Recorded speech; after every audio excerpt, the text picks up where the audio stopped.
24 నుంచి సంవత్సరం దాటిపోయింది. ఈ సంవత్సర కాలంలో నువ్వు మాకెంత బాకీ ఉన్నావు?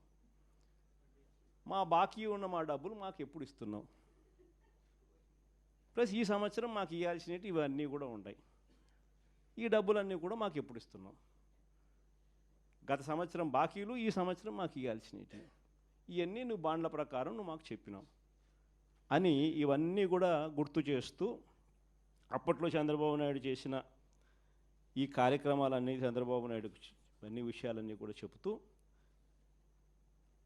ఇవన్నీ కూడా అడిగే కార్యక్రమాలు చేయాలి. ఒకవైపున ఇవన్నీ కూడా చంద్రబాబు నాయుడు అనే వ్యక్తి ఇవన్నీ కూడా ఒకవైపున ఎగరగొడుతూ, మరోవైపున చంద్రబాబు నాయుడు గారి పుణ్యమా అని ఇంతకుముందు ఏ త్రైమాసికం అయిపోయిన వెంటనే ఆ త్రైమాసికం తర్వాత వెంటనే ఫీజు రీయింబర్స్మెంట్ వచ్చేది. జనవరి, ఫిబ్రవరి, మార్చికి సంబంధించిన 2024 జనవరి, ఫిబ్రవరి, మార్చికి సంబంధించిన త్రైమాసికం ఆ డబ్బులు మేలో ఇవ్వాలి మామూలుగా, ఆ త్రైమాసికం డబ్బులు. అప్పుడు ఎన్నికల కోడ్ వచ్చింది. అప్పుడు బ్రేక్ పడితే ఈ జూన్ నెలాఖరికి వచ్చేసరికి 6 క్వార్టర్స్ అంటే 6 త్రైమాసికాల డబ్బులు రూపాయిల